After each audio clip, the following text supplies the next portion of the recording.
So good morning, everyone. I'd like to welcome you again. And sorry about the trying to coordinate microphones and whatnot.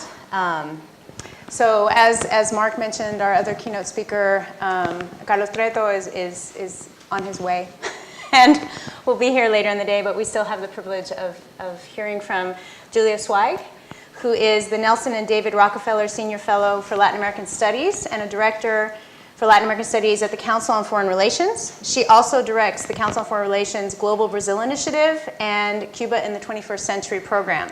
And I know she just gave a wonderful talk on Brazil on campus yesterday, so she's been a tremendous asset to our campus community this week. She's the author of Cuba, What Everyone Needs to Know, which is on sale in the lobby if anyone is interested in purchasing it, published by Oxford University Press in 2009. And also the book Friendly Fire, Losing Friends and Making Enemies in the Anti-American Century, as well as numerous publications on Latin America and American foreign policy. Zweig's Inside the Cuban Revolution, Fidel Castro and the Urban Underground, which was published by Harvard University Press, received the American Historical Association's Herbert Feist Award for Best Book of the Year by an independent scholar. She serves on the International Advisory Board of the Brazilian Center for International Relations and on the editorial board of Foreign Affairs in Latin America. She was the Sol Leonowitz Professor of International Relations at Hamilton College in 2011, and from 1999 to 2008 served as consultant on Latin American affairs for the Aspen Institute's congressional program. She holds a bachelor's degree from UC Santa Cruz, so she's another fellow UC grad, and an MA and PhD from the Johns Hopkins School for Advanced International Studies, and it is our tremendous pleasure to have her here with us this morning. Thank you, Lisa, and thank you for the invitation and for having me come out to California. I always come to California, which, as Lisa mentioned, is the place where I not only went to college down the street at UC Santa Cruz, but went to high school here as well. And the theme of California and Cuba resonates greatly because it was, as a student at UCSC in the early 1980s, that a very important person who's here today, Saul Landau, grabbed a group of us in a seminar that he was teaching called Revolution and Counter-Revolution in Latin America, and arranged somehow to send perhaps one of the first, I know in of course, the 60s and 70s, there were droves of students in different iterations going to Cuba, but in 1984, that was my first taste of the island and the beginning of an education. Thanks to Saul, who's here today, and I know I'll be fact-checked by Saul, by Karen Wald, and by Nelson Valdez, and Wayne Smith, so I feel like I'm on notice lest I make a mistake, which I'm sure I will. Just don't be too specific. Exactly. No data points, because exactly. the geniuses are in the audience. I thought what I would do today, so the California residence is truly wonderful to be here, and I thought what I would do today, you'll hear from Carlos this afternoon, is cover three dimensions of how I generally think about what's happening today in Cuba, in a way sort of with a geographic shorthand. What's happening in Cuba, I'll speak about the developments in recent years, what's happening in the diaspora among Cuban Americans, not just in Florida, but generally, and there I'm sure I'll make another mistake. And of course, US policy. Congresswoman Lee gave you, and thanks to the conference organizers for having women kick off your conference as well. To talk about what's happening on the ground, and it's remarkable. I've been traveling back and forth to Cuba for now a quarter of a century, half the life of the Cuban Revolution. So I understand that most talks are supposed to start with a joke and make you laugh to warm up, but I don't remember punchlines of jokes well, so I don't want to do that. But what I do want to do is tell you a little bit of an anecdote, which is 2 years ago, I had the opportunity to spend the good part of a week off and on with and around Fidel Castro.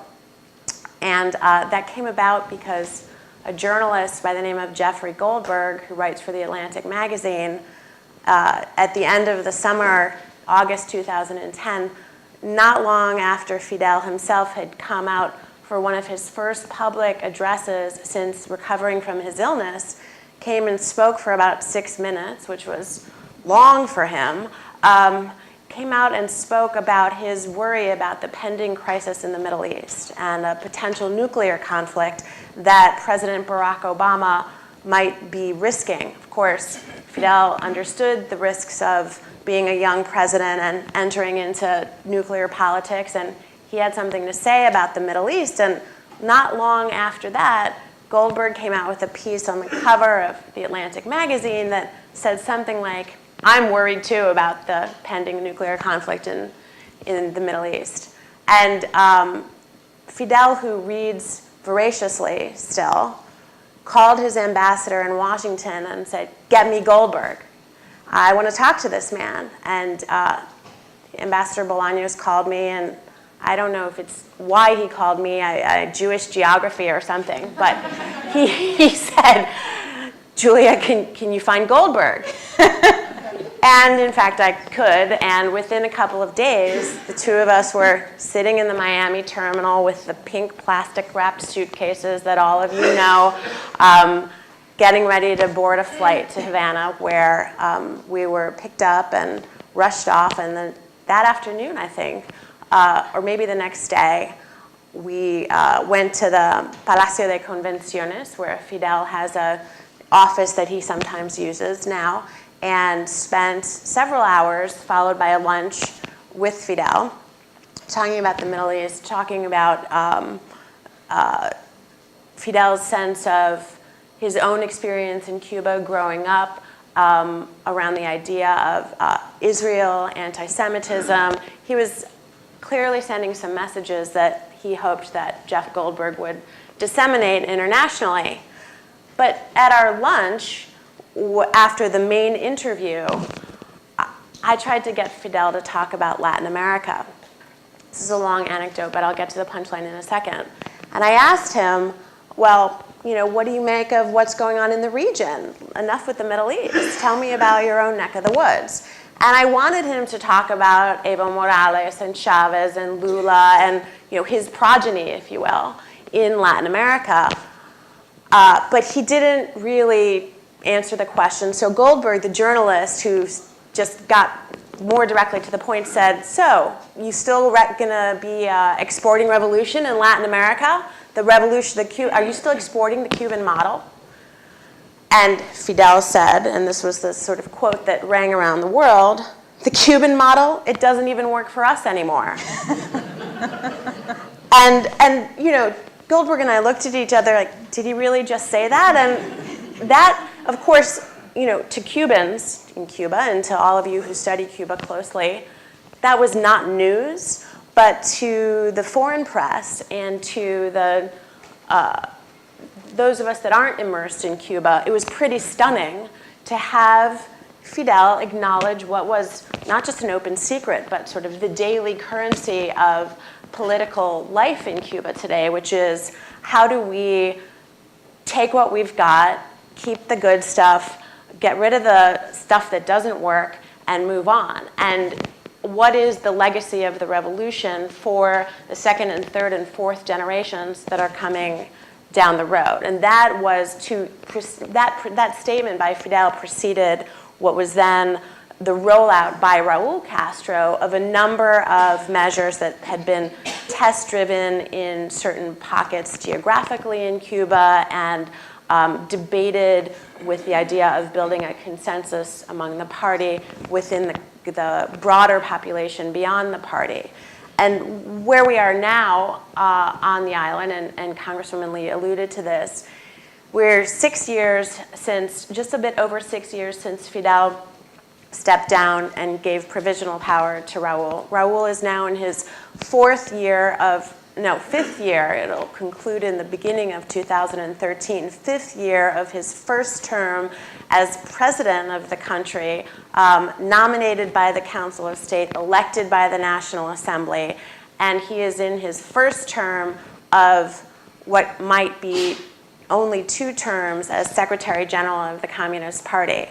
So we have a process which you could call updating the model. You could call it a reform process. You could call it transition, succession. But to put in context what I see as really the weaving together of a new social contract in Cuba, I'll acknowledge first what hasn't happened. And this kind of responds to the way the reporting from the major media covers Cuba. What hasn't happened in Cuba? And that maybe the bureaucrats and politicians in US government agencies are looking for. What hasn't happened? We haven't had Jimmy Carter run down there and monitor an OAS-sponsored multi-party election. That hasn't happened. The IMF and World Bank haven't sent groups down there to do a major structural adjustment package, although Cubans themselves would tell you that they feel as if that is happening, maybe a little bit in slow motion, but certainly in terms of the reduction of the size of the state and the reduction of the subsidies the state granted to all aspects of Cuban lives. It might as well be, perhaps, although maybe in more slow motion. We haven't seen in Cuba massive privatizations. You haven't seen major sell-offs of the strategic economic resources of the country, nor have we seen yet major inflows of foreign investment from abroad. And we haven't seen in Cuba, and this is part of the fantasy, if you will, that you see if you take the time to read this thick, long transition documents that the US government has produced about what a transition should look like. We haven't seen the emergence of a Lech Walesa or a Vicente Fox, for that matter, or a Václav Havel. That is to say, the other major question that we hear answered so much is, well, who's coming up behind the ranks? When Raúl goes, who's coming next? And isn't dissident X or dissident Y the next one? Well, we haven't seen that either. But what we have seen, and again, it depends on how you think of time and history, are the 4 or 5 years that have transpired since Raúl took office a period of slow and excruciating change, or are they a period of rather remarkable progress given the political culture and the public expectations of the state that he inherited? We've seen liberalizations in terms of the expansion of agricultural markets, a land reform, the opening up of the buying and selling of agricultural products. We've seen privatization of property in terms of the titling to real estate holdings for individual Cubans and the ability to buy and sell real estate legally. We've seen the beginnings of a creation of a small business culture, albeit the access to credit, the access to a wholesale market, just the sheer know-how of how to run a business, the skill set that requires is slow in coming. We've seen the privatization of some services and the legalization of a whole swath of what was, for a very long time, economic activity that took place only in the black market. We've seen Fidel's cabinet almost entirely replaced.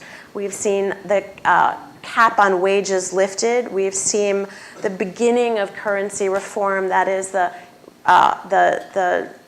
beginnings of a process of addressing the dual currency that is so wacky and such a symbol of and creator of inequality in Cuba. We've seen the expansion of access to cell phones. We've seen the elimination of almost 500,000 state jobs, creation of cooperatives, and we've heard that by 2014, this from the economic czar of the country, that close to 45% of the Cuban economy will be in private hands. That's in 2 years. So go back to 2008 and you say, wow, what's Raúl planning to accomplish in this amount of time? It's quite a very, very tall agenda. And when you listen to Raúl Castro, sometimes he sounds more like Margaret Thatcher than Karl Marx.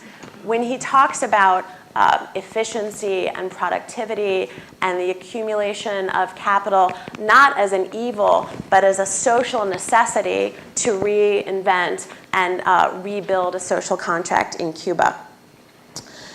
This is all not just in the category of economic reform. Of course, there are major political implications to the kinds of changes we're talking about, to reinventing the expectations of that Cubans have of what the state is going to deliver. And there, I think it's a kind of ambivalence where Cubans want the state to get out of the way, but they also very much have internalized the notion that the state is there to provide a certain floor, a certain basic level of social services for the most vulnerable, if not for everybody. We've also seen the much more frontal addressing by the Cuban state, the Cuban government, of corruption. And I think that this effort to remove individuals who are corrupt is not only about economics, it's not only about needing to prepare the way for some level of foreign investment, but it's also, of course, deeply political, because the stakeholders in the status quo ante are many, and the kinds of I mean, you could call it a mixed economy, but allowing multiple forms of production, private, cooperative, public, also implies that the rule of law become a lot more the name of the game rather than the kind of petty and large-scale thievery and corruption that the previous system engendered. So that process has been real and serious. And another one I think that is remarkable, and I'll direct you to something that just was published yesterday on the website of UNEAC, is the way public debates are taking place in Cuba. Public government-sponsored media, Granma, Juventud Rebelde, you know, the ones that have been around forever, they're still state organs, but they're beginning to provide some level of, play a role of exacting accountability from the government and from public officials. But outside of those institutions, we see in the Cuban blogosphere and among leading figures and just, you know, plain Janes and Joes, a level of openness and debate that is more open and more free than, at least in my 25 years, I've ever seen before. And I would, to get a sense of how difficult transforming a country's political culture is, I would direct you to an essay that one of the individuals who did not get his visa, Rafael Hernandez, published yesterday on the website of UNEAC, which is a very, very deep discussion about what he calls the dark side of Cuban political culture. And it's a brave and important analysis of how difficult this transformation of how Cubans do politics on the island really is. And what's notable, and now I'm going to move to the United States and leave Cuba, what's notable also is that although the embargo and US policy is very present in today's Cuba, of course, and plays a role in many different ways, what's refreshing is how introspective this Cuban debate among Cubans has become. Yes, the embargo strengthens hardliners. Yes, it is an economic impediment, to say the least. But Cubans are talking to one another about themselves without just chucking responsibility for the downside or upside of what they've created onto Washington. And that's extremely, extremely impressive. And it's another reason why it's so profoundly stupid and sad that we don't have Rafael Hernandez here to speak for himself. So let me jump up and leave Cuba and come to the second point of geography. And I'm extending my comments a little bit, but you're at about 17 minutes. I'm at 17 minutes now? Yeah. Give or take. I'll leave time for questions, though. So the United States, you think about the brackets of the Trinidad-Tobago conference in April 2009 that Congresswoman Lee mentioned, and the other side of that, the Cartagena Summit of the Americas in April of 2012 in Colombia. Barack Obama showed up in Trinidad-Tobago, as Congresswoman Lee mentioned, ready to, well, let's say, with an audience of Latin American and Caribbean heads of state who were ready to give him the benefit of the doubt. And he was coming off of a period, of course, of 2 terms of George Bush in which public opinion internationally of the United States had really plummeted. And the mere fact that we could elect Barack Obama really just gave us as a country a huge boost. And so you had heads of state from Latin America coming to Trinidad and Tobago ready to give this new president the benefit of the doubt. And he came, and before, there are perhaps arguably 18 more important strategic issues in the hemisphere in Latin America for the United States than Cuba.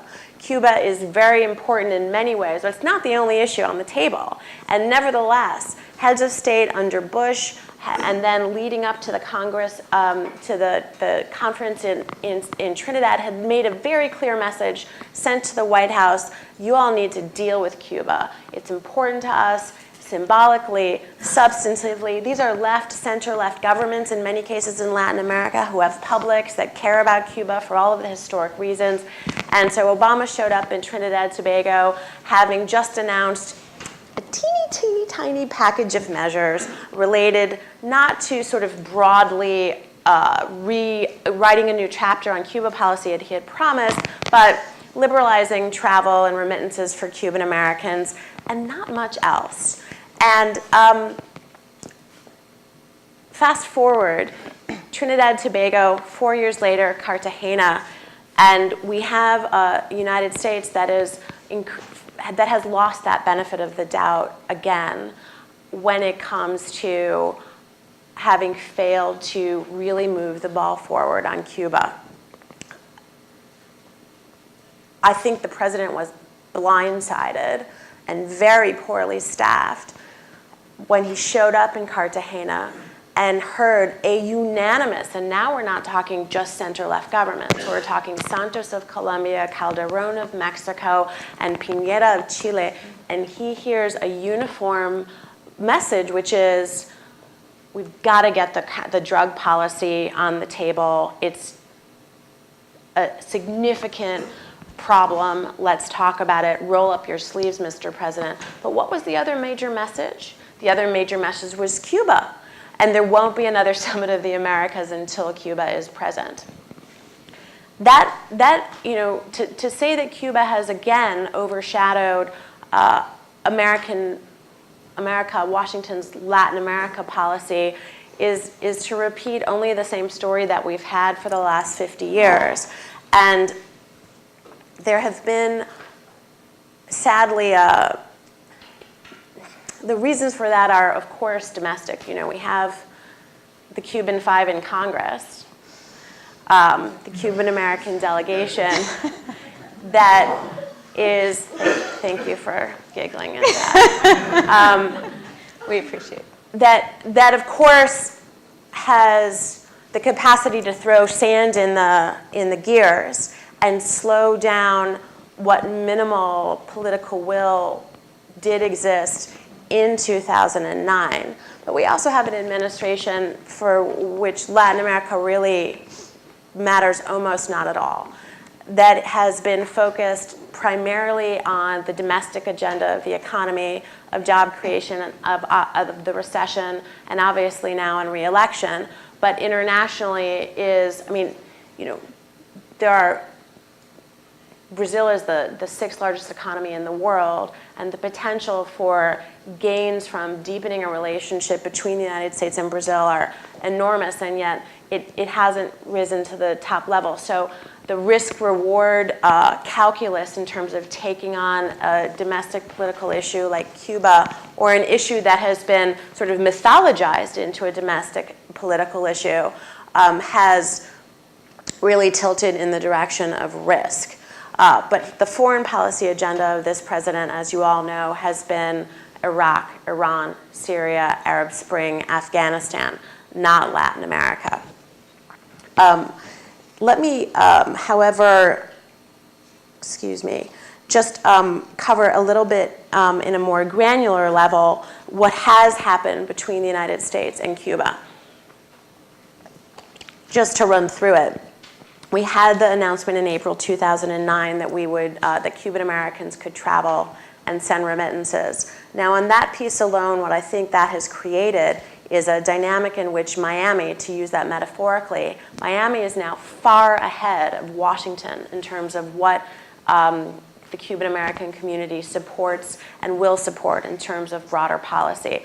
That's sort of to point to the major mythology of domestic politics. We've said for a long time domestic politics are the problem, but the data really belies that. Here's the data. Barack Obama was elected in 2008, but he did not win the state of Florida because of the Cuban American vote. He lost the Cuban American vote by about 64%, and the only Cuban Americans that voted for him were in the young 18 to 35-year-old cohort.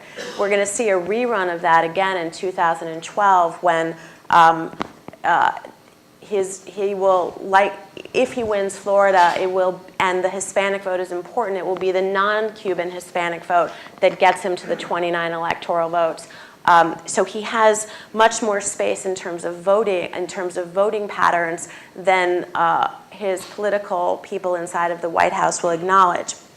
Number two, campaign finance, which I think is a little bit more important almost than the votes. We now have Debbie Wasserman Schultz, who's the chairwoman of the Democratic National Committee. And Debbie, of course, was the chair of Red to Blue. She's very progressive on domestic issues, foreign policy issues, but on this issue, she has been in lockstep with the Cuban Five, with the other Cuban Five. And she has also been able to channel funds through from Cuban American sort of old money, old politics, anti-change Cuban American money to members of Congress on the blue side and to people running for Congress, people are trying to hold onto seats. And she has the capacity to make a lot of noise now that she's in the chairwoman's position of the DNC and has access to money.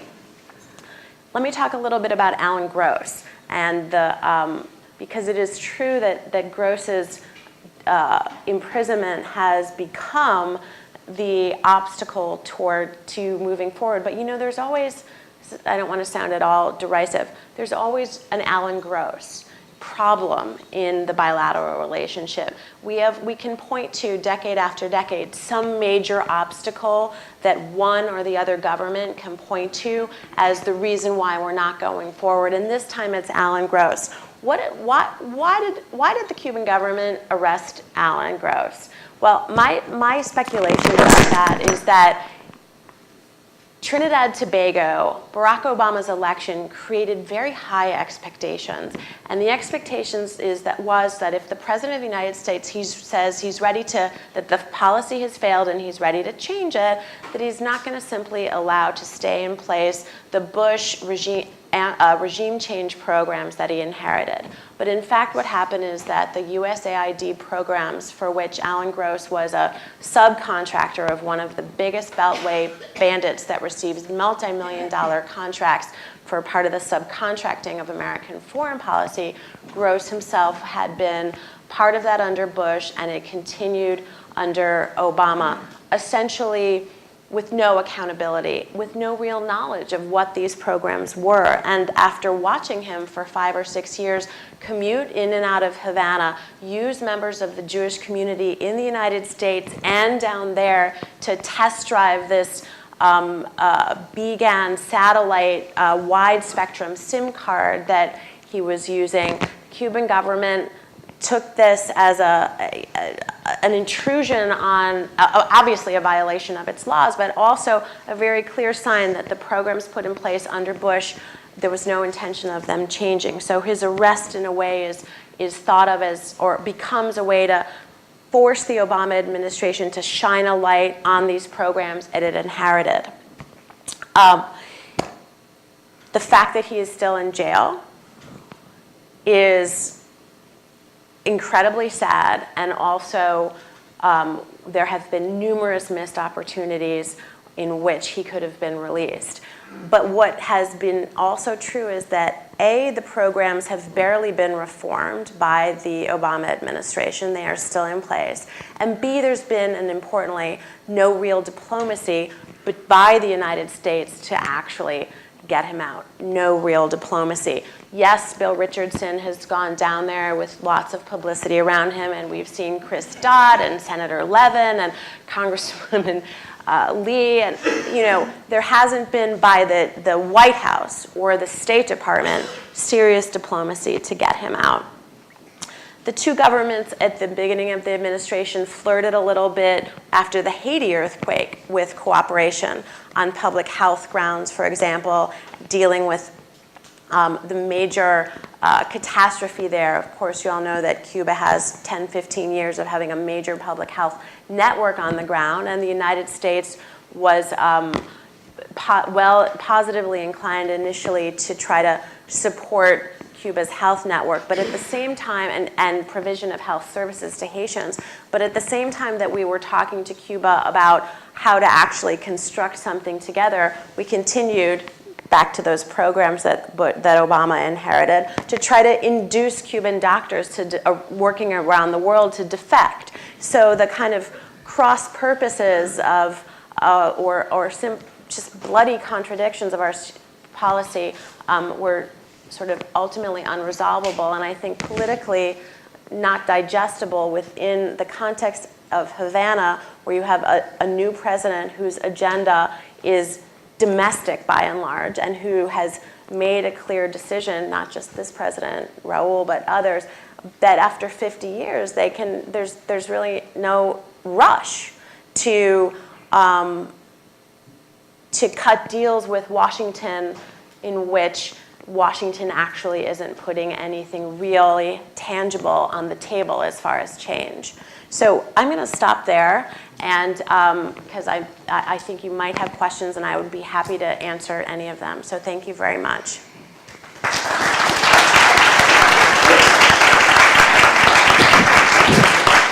Does anyone have a question card? Yes, so my apologies, I realized I forgot to introduce myself. I'm Lisa Garcia-Bedoya, the chair of the Center for Latino Policy Research here at Berkeley, and my understanding is that you're going to put questions on cards if you want to ask Julia, and while we're collecting those, I did want to take a moment to talk a little bit about, I should acknowledge I'm Cuban American, but from Los Angeles, which is a different animal, and for me, growing up, Cuba was always sort of frozen in amber, right? It was stories from my parents that were this sort of lost golden period.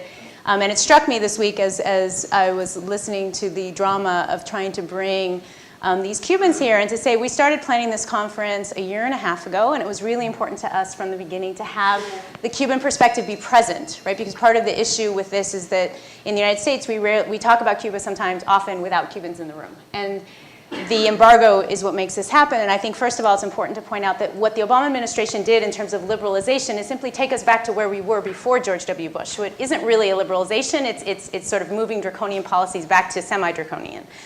But the second is, and I have to give recognition to Mark Levin and Christine Trost and Marisol Lopez, who I'm not sure is here, who had to deal with the drama of the ping pong ball that was yesterday of he has a visa, he doesn't have a visa, he might have a visa, buy the ticket, cancel the ticket.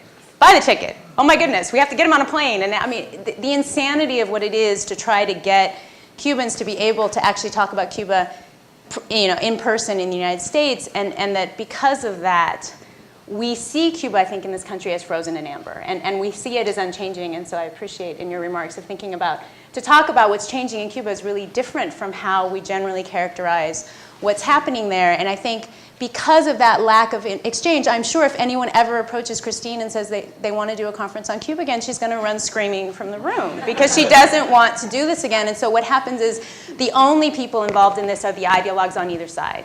And it makes for, sorry, not only, but many. What ends up happening is often it gets deferred to the extremes. Absolutely. And so you can't actually have dialogue. And I think without that, it's almost impossible to move this forward. And only having had this experience, I think, can you realize how completely irrational our current system is, and the fact that we can't actually have a conversation with people from both countries in the room. And my last example about that irrationality is if anyone paid attention to the coverage of Hurricane Isaac, and you think about geography, if a hurricane is hitting Florida and the Dominican Republic and Haiti, there's a really big island right by there that is also being affected by the hurricane, and there was no coverage. It's as if Cuba doesn't exist in the United States, and that amnesia, and that it's almost like we disowned a recalcitrant child or something, and refused to acknowledge that they still exist on the planet. But so long as we have this very strange almost that you now have this hole in the Caribbean that, we don't talk about what's there, that it's very difficult to have a policy that actually really addresses the deep and important relationship that exists between both countries. So I hope that today is the beginning of that, but I think people who haven't experienced this need to know just how difficult it is to have a conference with two Cubans who come. And I'm thrilled that Carlos Alzugaray Treto will be here later. But I think it's part of what makes it difficult to move the relationship forward, especially I think this is on the US side, just to make clear, this is the State Department. And I think we should acknowledge, we talked a lot when we were scheduling this conference about whether or not this was a football weekend.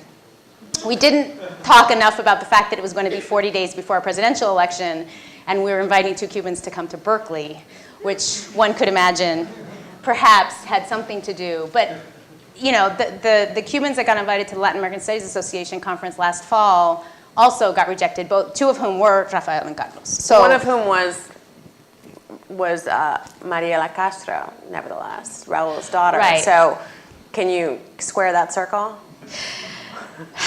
I cannot. I can't either. And there is so the lack of any logic is a problem. And so I think we all need to be, those of us who aren't as closely related to the issue need to become more aware in order to hopefully move us to a more logical place in terms of our US-Cuban relations. So the first questions, I don't know, maybe this is the Cuban me. I'm going to start with the most dramatic of the questions. What is your worst fear for what will happen in Cuba in the next 10 years? And I have to say, for me, again, as someone who has family on the island, what is the worst fear? What is your worst fear for what will happen to Cuba in the next 10 years? And I think for me, at least, this is what are the chances of a peaceful transition to normalized relations, and to all the economic shifts that you talked about? Well, I think we've already had one peaceful transition over the course of the last decade, and much to the chagrin of some in Washington who were salivating at the moment that Fidel became sick. In fact, I think we have Ilyana Rusletinen on camera calling for the legitimacy of, I don't know if she used the word assassination, but certainly, that political violence remains a legitimate tool when coming to the issue of accelerating a transition in Cuba. But truthfully, I don't see, this model of a violent political transition at all in the cards in Cuba over the next decade. I think what I do worry about is that time is ticking away, and that, there's a kind of perfectionism that is that I perceive in the slow, we could talk about the fast pace of change, but things are also kind of moving slowly, and doing things by consensus, and, having certain experiments with more economic freedom, successful experiments with economic freedom provide momentum to building political consensus within the party for more freedoms. That process is going very slowly, and Raul Castro is in his 80s. And there's a generational issue, which I think is which we must face. If you look at so my biggest fear is that the reconstruction of this social contract, which I'm not really sure what it's going to look like. It'll be some very Cuban hybrid.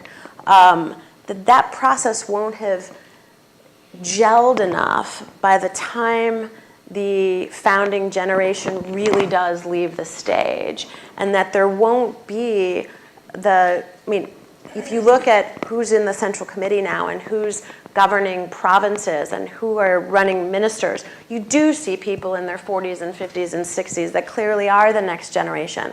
But does the skill set exist? Does what happens when the founding generation is gone? What kind of coherence really does exist, and that goes to sort of, the role of the military in Cuba. That goes to the role of foreign investment.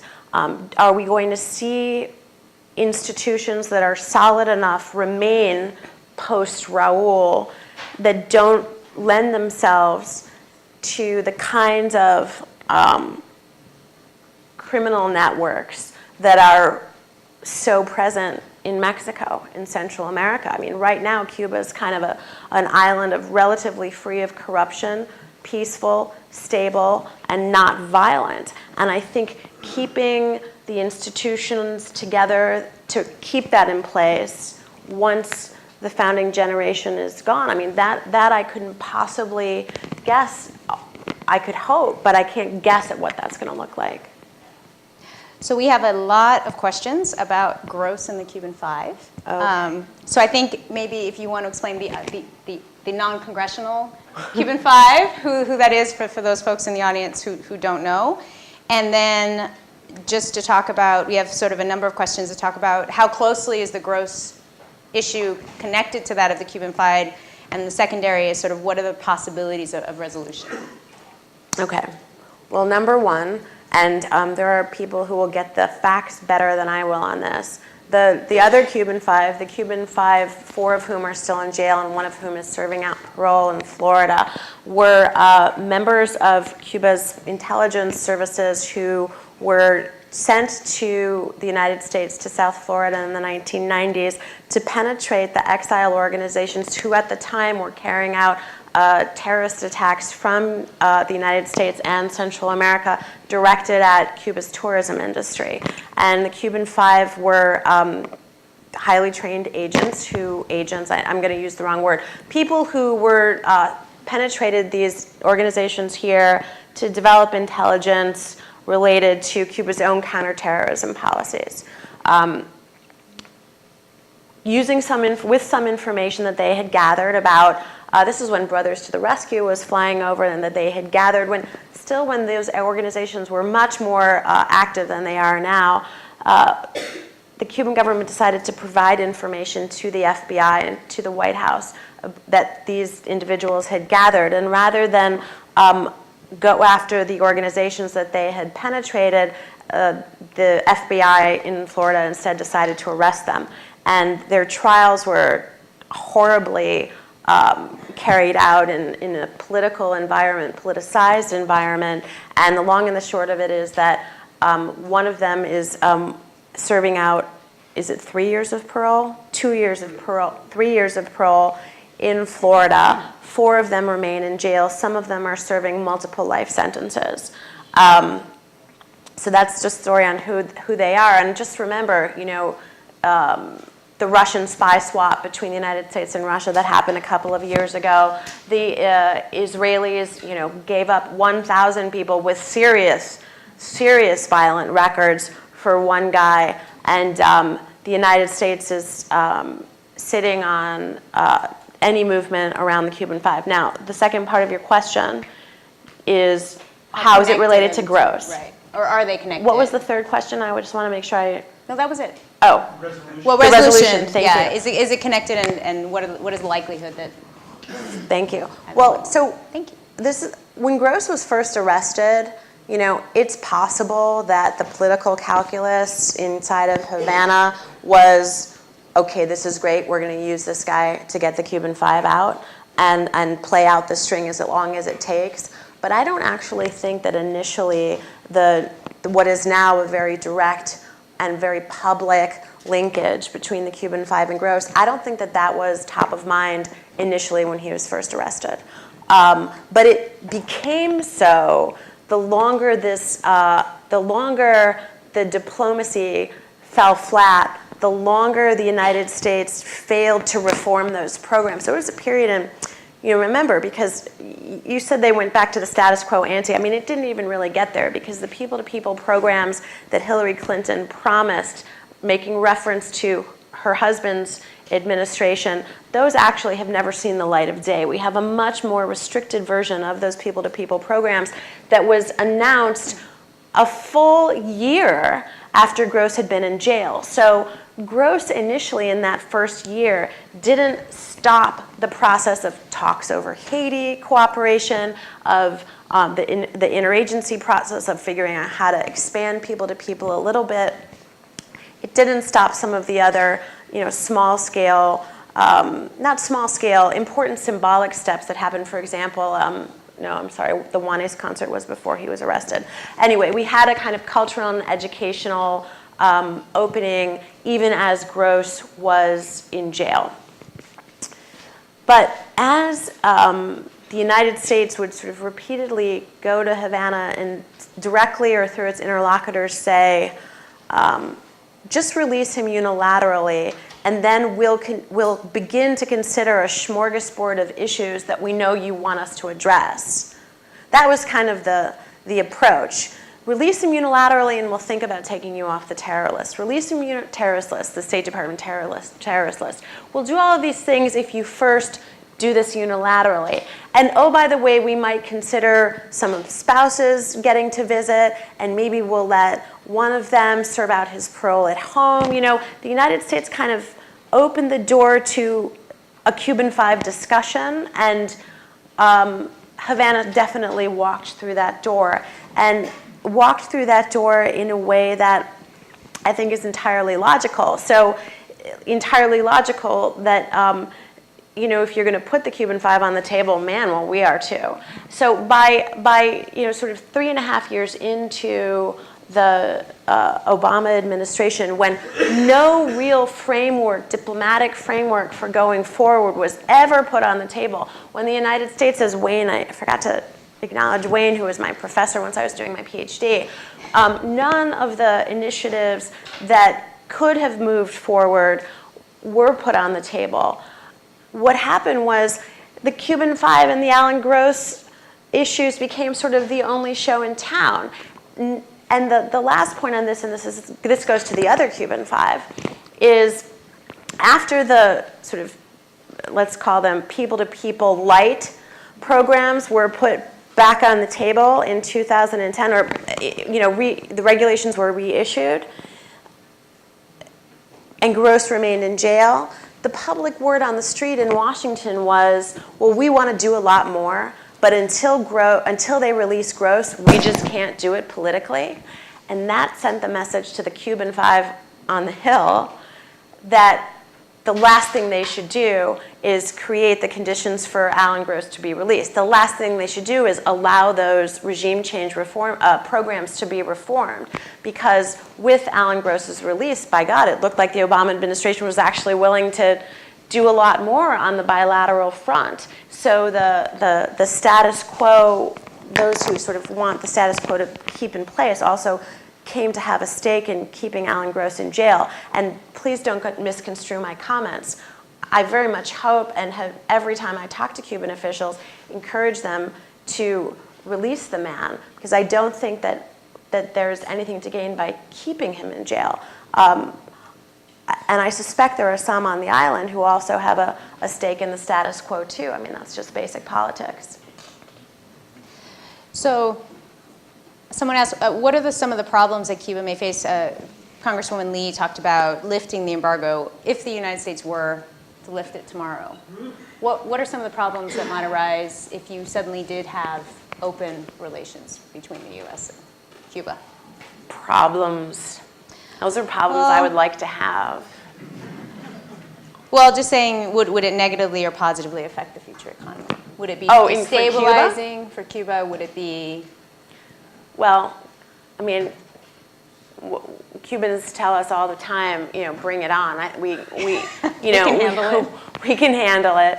I think the upside has to do. I alluded to the political culture in Cuba, and that political culture has been very much negatively affected by the relentless beat of the embargo, because this embargo and the U.S. policy is used as an excuse to suppress open political debate, of course. So I think it could only be positive on that front. On the economic side, look, this is the logical, natural market for Cuba. here, and there are, trade, commerce, investment. We heard about HIV/AIDS, scientific exchange. Cuba has a biotech industry that is producing drugs that can't be used by Americans, and vice versa, because the embargo has third country extraterritorial implications. So,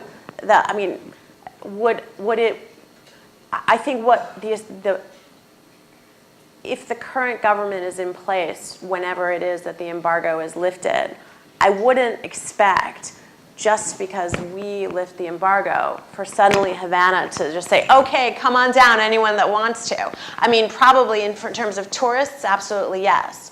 But I wouldn't assume that a green light on our side would mean that this Cuban government would suddenly, do backflips to bring in American capital in one fell swoop. This Cuban government isn't doing backflips to bring in capital from any country. Everything is happening very slowly, and I think there's probably a slice of the Cuban market, trade and investment, that will be open to the United States, but it won't be as dramatic as some might hope.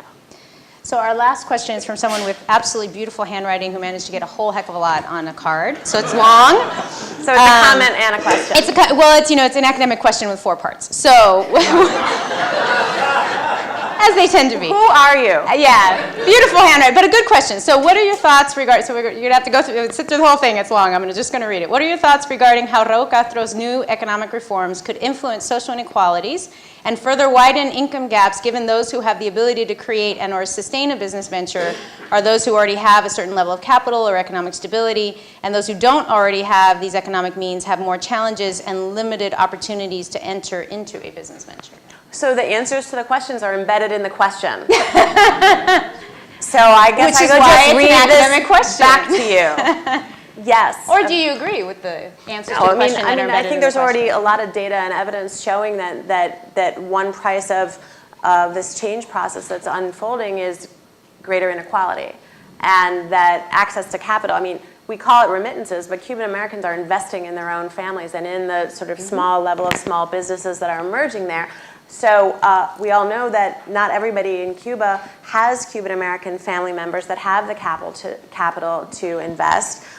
We haven't talked enough, but I think we'll get to it in the panels today about just what that does look like, and not only in terms of small-scale remittances, but what's happening with Cuban American investors who are finding third country back roads to get into Cuba at a much larger scale. What kind of political deals are being cut? Yes, indeed.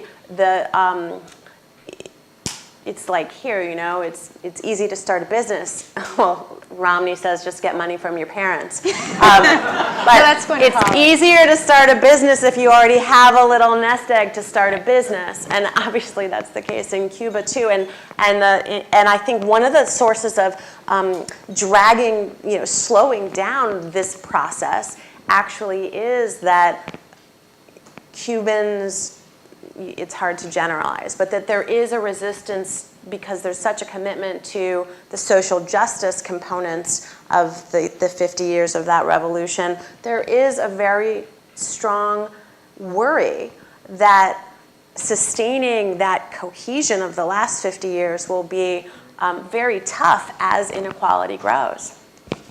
And so I'm going to use chair's discretion and ask one last question for myself and ask you to do what we should never do, which is prognosticate.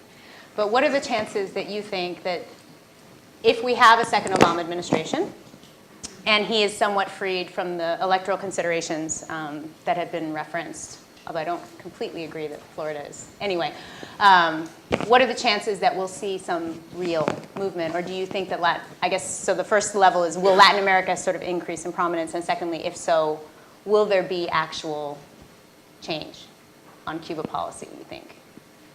So all of us have gone through the moment when a first term makes a move to a second term, and we were hopeful from Clinton's first term to Clinton's second term.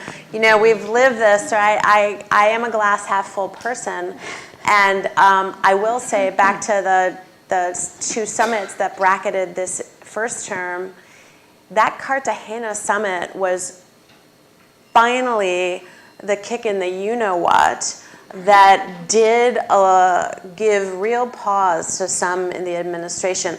I don't know if President Obama really internalized what the message was, but I do know that Secretary Clinton did. And there's no major positive foreign policy legacy for the first term when it comes to Latin America. And in a second term, I'm confident that the case will be made internally that there is a huge opportunity to be that president who finally overcomes this narrow political stasis and makes the right decisions with respect to Cuba. Will that appeal to him, or will he look to nuclear disarmament as his big foreign policy legacy? I mean, there are other options to choose from if you're planning your second term, but I do think that will come up. It will be put on the table by conferences like this, by a number of different NGOs and academics and public scholars, but we'll just have to see. We'll just have to see. I do think that a wonderful way to kickstart that process would be to find an arrangement to take the Gross and Cuban 5 issue finally off our plate and solve it once and for all. But in your own words, then, will something else Wasn't that my own words? Well, no, you had said that if you look historically, there's always been that thing. There's right. always been a thing, right? So let's say That's we a take them thing, off yeah. the table. Will some other thing? Will Manos al Rescate do something that creates another thing? Yeah, but that's an What about- excellent. You raised something really important, which is there will be opponents to this, to any thaw. So there will be a thing. So part of the planning needs to be, all right, there's going to be a thing. How do we anticipate, neutralize, and mitigate it from the front end? And that requires having, the actual strategic planning and attention, not just of the minions, but of the president himself. And I just have no idea whether he'll be ready for that. But I do think that there will be another thing. Right, because drama is really what this relationship has always been about. Exactly. Sort of what it is. So with that, I want you to please join me in thanking Julia for such a wonderful set of insights.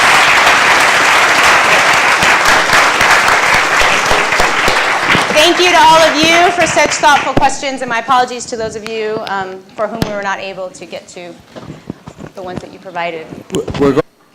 Which is 2 years ago, I had the opportunity to spend the good part of a week off and on with and around Fidel Castro.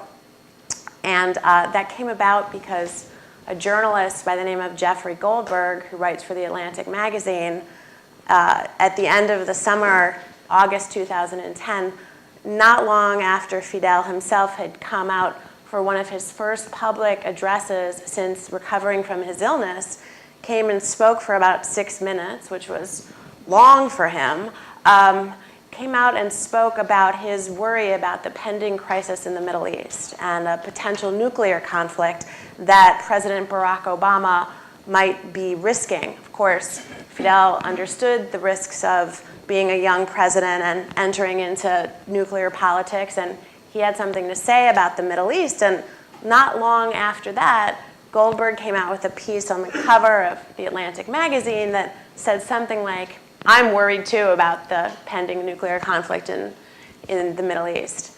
And Fidel, who reads voraciously still, called his ambassador in Washington and said, get me Goldberg. I want to talk to this man. And Ambassador Bolaños called me, and I don't know if it's why he called me, Jewish geography or something, but he said. So good morning, everyone. I'd like to welcome you again, and sorry about trying to coordinate microphones and whatnot. So as Mark mentioned, our other keynote speaker, Carlos Treto, is on his way and will be here later in the day, but we still have the privilege of hearing from Julia Zweig, who is the Nelson and David Rockefeller Senior Fellow for Latin American Studies and a Director for Latin American Studies at the Council on Foreign Relations. She also directs the Council on Foreign Relations Global Brazil Initiative and Cuba in the 21st Century program. And I know she just gave a wonderful talk on Brazil on campus yesterday, so she's been a tremendous asset to our campus community this week. She's the author of Cuba, What Everyone Needs to Know, which is on sale in the lobby if anyone is interested in purchasing it, published by Oxford University Press in 2009. And also the book Friendly Fire, Losing Friends and Making Enemies in the Anti-American Century, as well as numerous publications on Latin America and American foreign policy. Zweig's Inside the Cuban Revolution, Fidel Castro and the Urban Underground, which was published by Harvard University Press, received the American Historical Association's Herbert Feist Award for Best Book of the Year by an independent scholar. She serves on the International Advisory Board of the Brazilian Center for International Relations and on the editorial board of Foreign Affairs in Latin America. She was the sole Leonowitz Professor of International Relations at Hamilton College in 2011, and from 1999 to 2008 served as... Julia, can you find Goldberg? And in fact, I could, and within a couple of days, the two of us were sitting in the Miami terminal with the pink plastic-wrapped suitcases that all of you know, getting ready to board a flight to Havana, where we were picked up and rushed off, and then that afternoon, I think, or maybe the next day, we went to the Palacio de Convenciones, where Fidel has an office that he sometimes uses now, and spent several hours, followed by a lunch with Fidel, talking about the Middle East, talking about Fidel's sense of his own experience in Cuba growing up, around the idea of Israel, anti-Semitism. He was clearly sending some messages that he hoped that Jeff Goldberg would disseminate internationally. But at our lunch, after the main interview, I tried to get Fidel to talk about Latin America. This is a long anecdote, but I'll get to the punchline in a second. And I asked him, well, you know, what do you make of what's going on in the region? Enough with the Middle East. Tell me about your own neck of the woods. And I wanted him to talk about Evo Morales and Chavez and Lula and, you know, his progeny, if you will, in Latin America. But she's a consultant on Latin American affairs for the Aspen Institute's congressional program.